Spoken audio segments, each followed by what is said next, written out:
गेले काही दिवस आपला देश अस्वस्थ आहे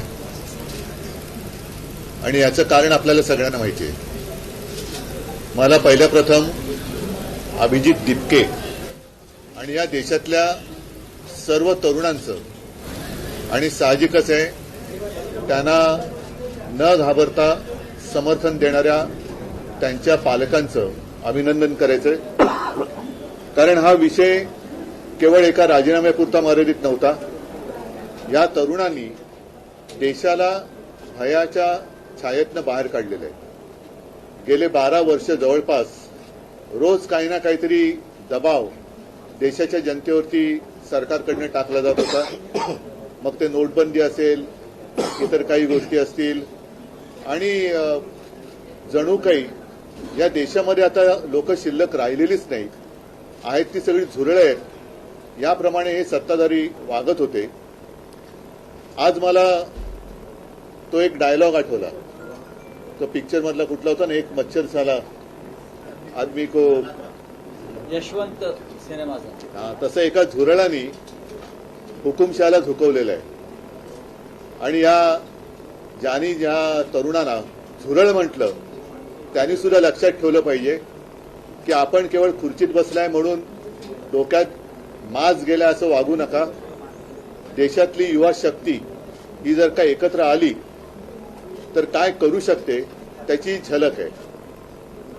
मी आपल्यासमोर किंवा आम्ही सगळे आपल्यासमोर येण्यापूर्वी अभिजित दिपकेचं एक ट्विट पाहिलं आणि त्यांनी सांगितलं की आंदोलन अजूनही आम्ही मागे घेतलेलं नाही, कारण अजून 2 मागण्या त्यांच्या बाकी आहेत. महत्वाची मागणी होती ती धर्मेंद्र प्रधान यांच्या राजीनाम्याची. आता त्यांनी राजीनामा दिलाय का त्यांचा खातेबदल केलाय याच्यावरती अजून काही स्पष्टता नाही, पण त्यांनी राजीनाम्याचं पत्र हे सर्व माध्यमांसमोर दिलेलं आहे. आता हे झाल्यानंतर याविषयी जे प्रश्न निर्माण झालेले आहेत त्याचं पुढे काय होणार. कारण या आंदोलनाच्या दरम्यान भाजप सरकारचा एक बिभत्स भीषण गुन्हेगारी प्रवृत्तीचा चेहरा हा संपूर्ण जगासमोर आलेला आहे.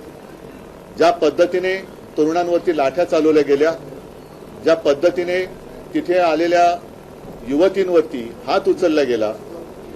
आम्ही जेव्हा गेलो होतो तेव्हा एक ती युवती अत्यंत व्यथित होऊन व्याकुळ होऊन सांगत होती तिच्या कपड्यांना सुद्धा हात घातला गेला.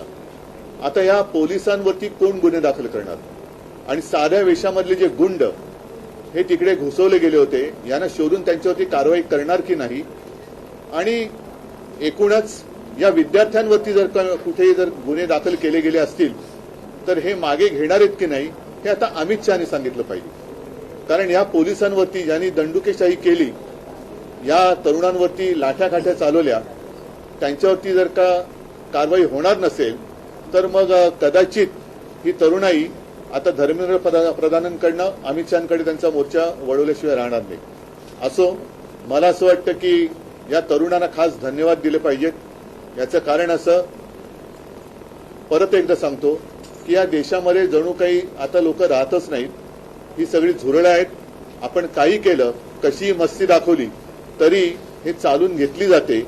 हा जो काही एक समज किंवा हा जो एक भ्रम भारतीय जनता पक्ष आणि त्याच्या मस्तवाल सत्ताधाऱ्यांनी निर्माण केला होता, ते चित्र यांनी भुईसपाट करून टाकलेलं आहे. म्हणून यांना मी पुन्हा एकदा धन्यवाद देतो की या देशामध्ये आधुनिक क्रांतीची ठिणगी विझलेली नाही. आधुनिक क्रांतिकारक जन्माला येऊ शकतात त्याची एक चुणूक या निमित्ताने संपूर्ण जगाला आपल्या देशातल्या तरुणांनी राखून दिलेली. उद्याचा मार्च आहे हा नक्की होणार आहे. कारण हे एक महत्वाचं पाऊल आहे. अनेक वर्षानंतर लोक आपल्या भावना व्यक्त करायला लागलेले आहेत आणि मी तमाम जनतेला आवाहन करतो, जसं काल सुद्धा आपण पाहिलं असाल की आम्ही असा विचार केला होता की उद्या जर का आम्ही मोर्चा काढतोय तर कालचा कार्यक्रम कशाला करायचा. पण हे जाहीर झाल्याबरोबर आदित्यला काय, अमितला काय, असंख्य लोकांनी संदेश पाठवले आणि सांगितले की नाही आम्ही उद्या पण येणार आणि रविवारी पण येणार. आता तर धर्मेंद्र प्रधान यांचा राजीनामा झालेला आहे, त्याच्यामुळे ही युवा शक्तीची ताकद ही मोठ्या प्रमाणावरती उद्या मुंबईतून तमाम जनतेला किंवा तमाम दुनियेला आपण दाखवली पाहिजे. म्हणून उद्याचा जो काही मोर्चा आहे त्या मोर्चाच्या ऐवजी आपण काय नेमकं करतो ते राज सांगेल. पण उद्याचा कार्यक्रम हा असाच राहील जसा पहिला ठरवला होता तसा. तिकडे जमू, पुढचं राज सांगेलच. पण या पुढच्या आंदोलनाची दिशा मी अभिजितला सांगणार आहे, कारण त्याच्याबरोबर मी फोन करण्याचा प्रयत्न करतोय. कदाचित तिथलं नेटवर्क जाम झालं असू शकेल. तिथे जामर लावलेत. त्याच्यानंतर त्यांच्याशी बोलून अभिजित आणि त्याचे सहकारी काय ठरवतील त्याच्याप्रमाणे सगळेजण पुढे जातील. उद्या शिवाजी पार्क मैदानामध्ये वीर सावरकर मार्गावरती तिथेच व्यासपीठ असेल. उद्या तिथून सिद्धिविनायकला जे जाणार होतो तर तिथेच असेल आणि तिथेच सगळेजण जमतील आणि तिथेच खरं तर हा या तरुणाईचा हा विजय आहे, खूप मोठा विजय आहे. याचं जर एका वाक्याचं वर्णन करायचं झालं तर या जेनझीनी सरकारच्या झिंग्या उघडलेल्या आहेत आणि त्यांना जमिनीवरती पूर्णपणे आणलेलं आहे. हा मला असं वाटतं खूप मोठा विजय या तरुणांचा आहे. त्याच्यामध्ये दिपकेंचा त्याच्यामध्ये खूप मोठा वाटा आहे आणि जे आज राजीनामा कधी कुठच्याही गोष्टीला मस्तबालपणे उत्तर देणारं जे सरकार आहे त्या सरकारला माघार घ्यावी लागली एवढ्या मोठ्या प्रमाणावरती. एवढं मोठं आंदोलन आज देशभर उभं राहिलंय आणि त्याचा जल्लोष मला असं वाटतं होणं गरजेचं आहे आणि त्याच्यासाठी म्हणून सगळेजण शिवाजी पार्कला तिथे जमतील. जो रोष होता तो केवळ धर्मेंद्र प्रधान यांच्यावर नव्हता, तर आता रोष जो आहे तो पंतप्रधान यांच्यापर्यंत. मी कालच म्हटलं होतं की हा जो राग आहे आता हा प्रधानांवरून पंतप्रधानांवरती गेलेला आहे. आणि एक गोष्ट तुम्हाला सांगतो की याच्या पुढचे जे काही निर्णय आहेत ते मला असं वाटतं अभिजित दिपके हे जे घेतील त्याला आमचा पूर्णपणे पाठिंबा असेल. त्यांनी ह्या गोष्टी सुरू केलेल्या आहेत.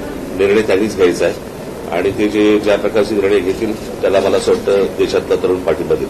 सर, ही घटना राजीनामाचं पत्र दिल्यानंतर देवेंद्र फडणवीसांना अमित शहानी दिल्लीत बोलावून घेतलेलं आहे. कदाचित महाराष्ट्रामधून पुढचा शिक्षण मंत्री असण्याची शक्यता वर्तवली जाते. तर तातडीने बोलवून घेतलं. तुम्हाला काय वाटतं? तुम्हाला जेवढी बातमी कळली तेवढी आम्हाला कळली. ह्याच्यामध्ये आम्हाला काहीच माहित नाही. राजसाहेब आणि उद्धवजी, तुम्ही महाराष्ट्रातले प्रमुख राजकारणी आहात.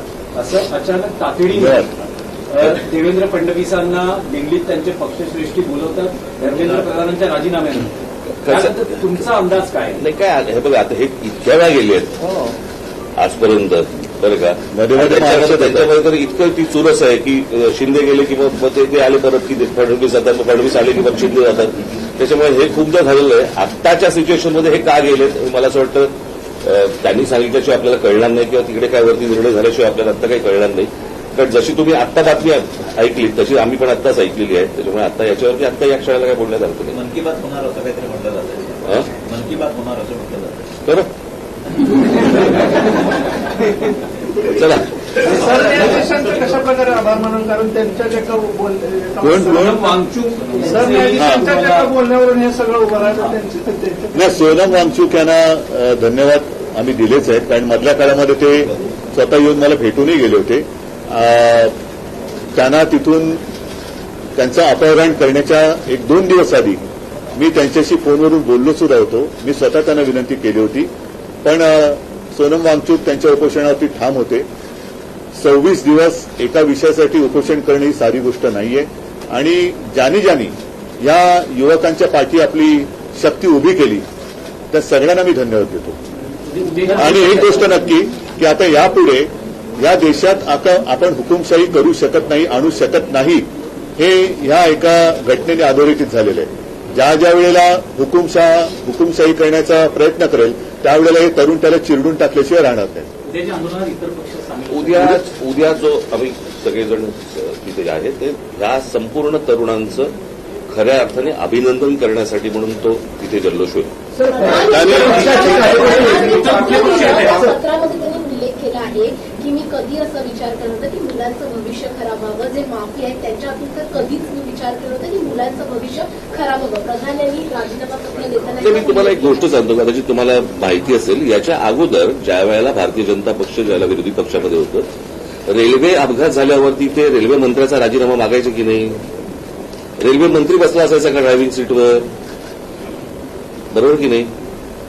एक ड्रायव्हर असायचा ज्याच्या काहीतरी चुकीच्या गोष्टीमुळे रेल्वे अपघात व्हायचा आणि हे राजीनामा मागायचा रेल्वे मंत्र्याचा ना. त्याच्यामुळे त्यांच्या मनात काय आहे, ते शिक्षण मंत्री असताना किती वेळा नीटचा पेपर फुटला ह्याला काही महत्व आहे की नाही? ही पहिल्यांदा घडलेली गोष्ट नाही आणि 21 मुलं आत्महत्या करतात. त्याचं पाप त्यांच्या डोक्यावर आहे. आज मी ज्या वेळेला तुम्हाला आठवत असेल, मला 16-17ची गोष्ट असेल ना, मी नरेंद्र मोदींशी मी फोनवरती बोललो होतो आणि फोनवरती बोलून मला असं त्यावर पण प्रेस घेतली होती. त्यावेळेला मी सांगितलं होतं की मोदींना पण हे सांगितलं होतं, आज शेतकरी आत्महत्या करतात, उद्या या पेपर फुटीमुळे विद्यार्थी आत्महत्या करतील. हे मी 2017-18ला बोललो होतो त्याला. आणि आज तीच परिस्थिती झालेली आहे. मला असं वाटतं या सगळ्या गोष्टींची जबाबदारी आता ऑस्ट्रेलियाच्या शिक्षण मंत्र्यांनी राजीनामा दिला, बरोबर आहे, त्यांच्या अधिपत्याखाली खाली असलेल्या कोणाची तरी त्यांनी त्यांच्याकडनं काहीतरी गुन्हा घडलाय, परंतु जबाबदारी म्हणून त्यांनी शिक्षण मंत्र्यांनी राजीनामा दिलाय. त्यांनी तेव्हाच द्यायला पाहिजे होता, इतका वेळ लावायची गरजच नव्हती. हे प्रकरण इतकं ताणलंच नसतं गेलं खरं तर. पण आम्हाला कोण काय करणार हे जे आहे हे या सर्व तरुणांनी सगळ्यांना रस्त्यावरती आणले. त्यात एक असं आहे की नरेंद्र मोदी ज्या समाज माध्यमांचा वापर करून नाही, 2014 सत्तेत आले त्याच्यावरती त्याचंच माझं व्यंगचित्र होतं, परतीचा पाऊस. एकच पण सेकंड, यावेळेस इंस्टाग्राम सगळ्यात जास्त चर्चेत आहे. एक मिनिट. हे इंस्टाग्रामवरच ते काही प्रश्न हे मुद्दामून लिहून घेतले. हे आता शिक्षण मंत्री त्यांची जबाबदारी टाळण्याचा प्रयत्न करत होते. आता हे प्रश्न हे देशाच्या गृहमंत्र्यांना विचारले पाहिजेत, कारण दिल्लीचे पोलीस हे त्यांच्या ताब्यात आहेत, केंद्राच्या. म्हणून एक इंस्टाग्रामवरती मुलांनीच विचारलेले प्रश्न आहेत की पाण्याचे फवारे का वापरण्यात आले नाहीत दिल्लीमध्ये, खिळ्या असलेल्या लाठ्या का वापरण्यात आल्या, त्याच्यानंतर पेलेट गनने म्हणजे गोळीबार करण्याचा आदेश कोणी दिला, तरुण महिलांवरती पुरुष पोलिसांकडून मारहाण करण्यात येईल इतका बळाचा वापर का करण्यात आला, पोलिसांसोबत नागरी वेशातील काही पुरुष विद्यार्थ्यांना दंडुक्यांनी का मारत होते, बहुतेक पोलीस अधिकारी नावाच्या पट्ट्या का परिधान केलेल्या नव्हत्या, एका महिलेला मारहाण करताना दिसलेल्या वरिष्ठ पोलीस अधिकाऱ्यावर कोणती कारवाई करण्यात आलेली आहे, त्या दिवशी किती अश्रुधुरांचे गोळे डागण्यात आले, हे त्याच्यानंतर ते काय करंट द्यायचं ते काय असतं, ते दंडुके असतात ना ते, म्हणजे तुम्ही हे याचे प्रश्न याची उत्तर आता अमित शहानी दिली पाहिजेत. बॅरिकेडनं करंट लावले होते. आज सुद्धा तिकडे नागपूरमध्ये आमच्या एका युवती सेनेच्या कार्यकर्तीला काल एवढ्या वाईट पद्धतीने मारण केले आणि तिथल्या पोलीस राजनीस तो विषय घेतला होता. तिथल्या पोलीस आयुक्तांचे संघाबरोबरचे संबंध आहेत. म्हणजे हे सगळे जे आहे आता हे टिकणार नाही. हा विषय आता ही लोक ही तरुण ऐकणार नाहीत. पण ह्या प्रश्नाची उत्तरं आता देशाच्या गृहमंत्र्यांनी दिली पाहिजेत. आणि काल जे मी म्हटलं ना की विद्यार्थ्यांना शिक्षकांनी हात लावू नये, मारू नये. जर मारलं, हात लावला तर त्याच्यावरती शिक्षकावरती कारवाई होते. मग पोलिसांवरती का नाही? मग दिल्लीच्या पोलिसांवरती का नाही?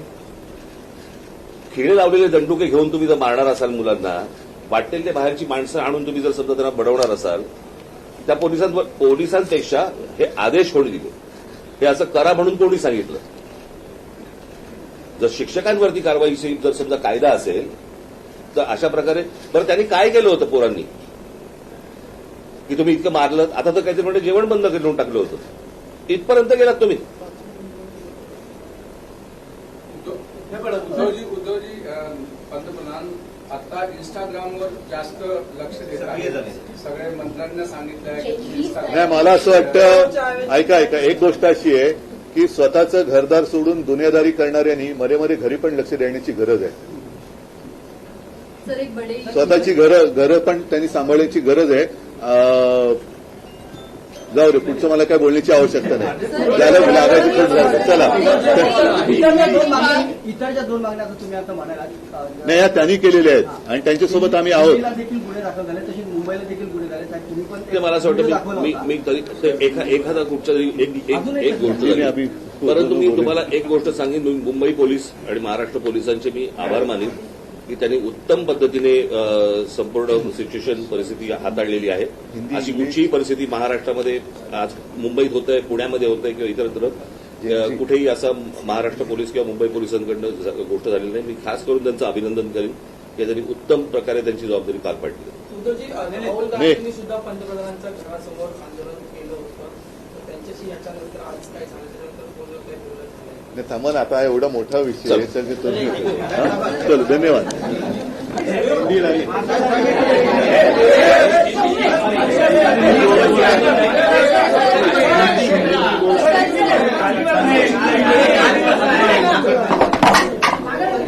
उद्या छत्रपती शिवाजी महाराज पार्कवर जल्लोष साजरा करण्यासाठी आम्ही सर्व एकत्र जमणार आहोत अशी माहिती स्वतः उद्धव ठाकरे आणि राज ठाकरे यांनी दिली आहे. उद्या छत्रपती शिवाजी महाराज पार्कवर मोर्चा होणारच आहे. तरुणांचा राग प्रधानांवरून आता पंतप्रधानांवर गेलाय असे यावेळेस राज ठाकरे म्हणाले. सरकारला झुकवलं, जल्लोष होणं गरजेचं आहे असं देखील वक्तव्य यावेळेस राज ठाकरेंनी केलंय. उद्धव ठाकरे आणि राज ठाकरे यांची संयुक्त पत्रकार परिषद आता संपन्न झाली. खिळे लावून लाठीमार करणाऱ्या पोलिसांवर काय कारवाई होणार असा सवाल उद्धव ठाकरे यांनी उपस्थित केला.